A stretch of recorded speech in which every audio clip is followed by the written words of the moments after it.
गई हैं, झूठ बोली गई हैं कि मैं ऐसी हूँ। मेरे कैरेक्टर को, मेरे नेचर को गलत तरीके से आप लोगों के सामने पेश किया गया है।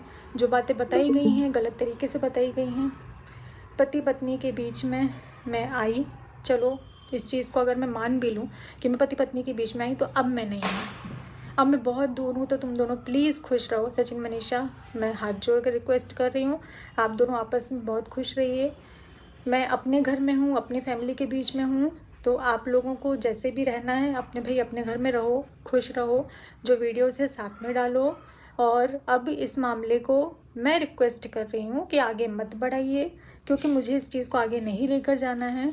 मैं स्टार्टिंग से फैमिली कंटेंट डालती हूँ, कंट्रोवर्सी का हिस्सा मुझे नहीं बनना है। नाम मेरा बदनाम हुआ, नाम मेरा उछाला गया, मेरे मम्मी पापा, मेरे भाई भाभी सब पर बात आई है, तो मैं इस चीज़ को आगे नहीं बढ़ाना चाहती हूँ। सबसे पहले मैं शुरुआत करूँ कि जब मैंने अपने भाई की शादी में आपको इनवाइट किया था और आप यहाँ से जा रहे थे, वो शायद भगवान का इशारा था कि आप उस समय चले जाते तो मेरा आज ये हाल नहीं होता। मैंने आपको रोका, और ये मेरी सबसे बड़ी गलती है कि मैंने आपको मेरे भाई की शादी में रोका, तो मुझसे बहुत बड़ी गलती हो गई। भगवान ने चाहा था शायद कि ये रिश्ता आगे ना चले, लेकिन मेरी नासमझी मेरी गलती रही। और मैं आपके घर आई, आपके घर आकर आपका महल देखकर मैं देखती रह गई।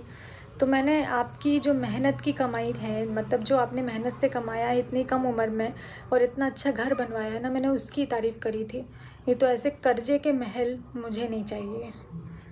ऐसे कर्जे के महल पर मुझे कोई कुछ एक शब्द मैं नहीं बोलना चाहती हूँ इस चीज़ को लेकर। वो आपको मुबारक हो। आपका जो भी चल रहा है, जिस तरीके से चल रहा है, वो आप मुझसे बेहतर जानते हैं, तो वो आपको मुबारक हो।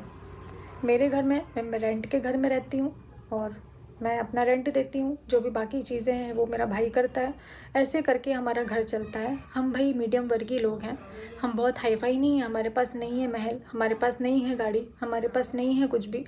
इज़्ज़त थी जो आपने भरे बाज़ार में जिस तरीके से नीलाम करी एक औरत की, तो मैं भगवान से प्रार्थना करती हूँ कि ईश्वर आपको भी बेटी दे।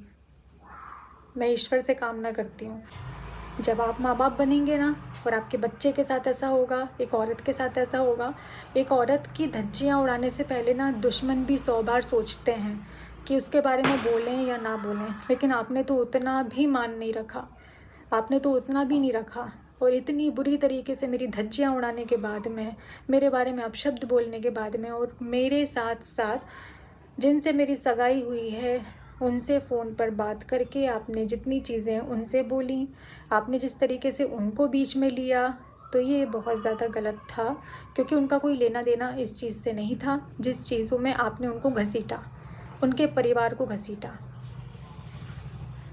और जिस तरीके से आप बोल रहे हैं कि मेरा साथ दिया, मेरा ये दिया, मेरा वो दिया, तो अगर सामने वाले से आप ये बोलेंगे ना कि मैं मरने जा रहा हूँ, मुझे डिप्रेशन है, मैं मर जाऊँगा, तो एक इंसानियत के नाते ना सामने वाला कोई भी इंसान होगा वो यही बोलेगा कि नहीं भाई ऐसा मत कर।